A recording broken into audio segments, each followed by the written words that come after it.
समय पहले की बात है, एक राजा था जो कि बहुत ही ईमानदार था और अपनी इसी ईमानदारी के लिए उसकी प्रजा उसको भगवान मानती थी। लेकिन वक्त तेजी से बदल रहा था और राजा ने सोच ही लिया कि इस राज्य के ही किसी को उत्तराधिकारी बनाऊंगा। इसके लिए राजा ने अपने राज्य के सभी होनहार बच्चों को बुलाया और बोला, मैं आप लोगों को एक बीज देता हूँ। आप लोगों को यह बीज ले जाकर गमले में उगाना है और 4 महीने बाद हम सब लोग फिर इकट्ठा होंगे और उनमें से ही कोई राजा बनेगा।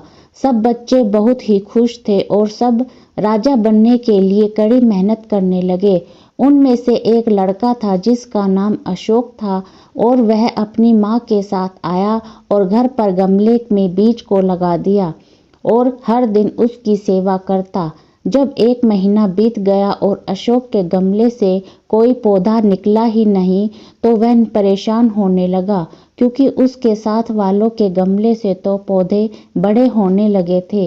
वह मन ही मन सोचने लगा, हो सकता है मेरा बीज कुछ और टाइम लेगा उगने में, और वह हर दिन उसकी सेवा करता था। ऐसा ही करते करते 4 महीना पूरा होने को आया और बीज उगा ही नहीं। जो भी बच्चा उसका गमला देखता वह हंसने लगता। अशोक को भी बहुत ही शर्म आ रही थी कि वह राजा को क्या बोलेगा। उसने सोच ही लिया कि वह राजा के पास नहीं जाएगा और बोल देगा कि वह बहुत बीमार है। लेकिन उसकी माँ ने उसको खूब समझाया और बोला कि तुमको जाना ही पड़ेगा। अपनी माँ के जिद के आगे उसकी एक भी नहीं चली और वह बीज का गमला लेकर चल दिया। सब लोग उसके गमले को देखकर हैरान थे। सबका गमला हरा भरा और बहुत ही सुंदर था।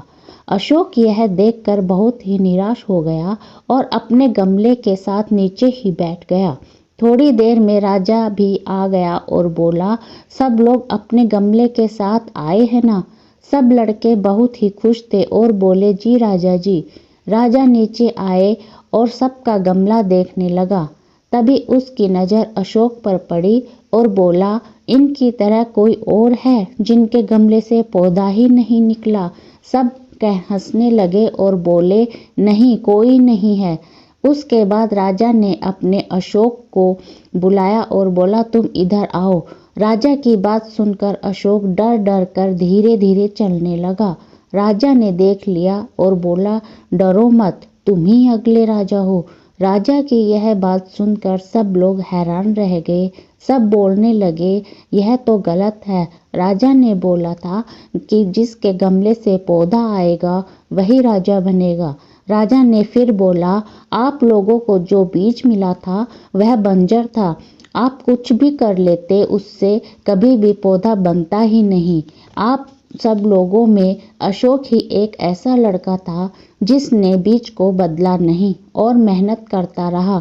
बाकी सब लोगों ने चोरी की है और अशोक एक ईमानदार लड़का है और राजा बनने के सारे गुण हैं।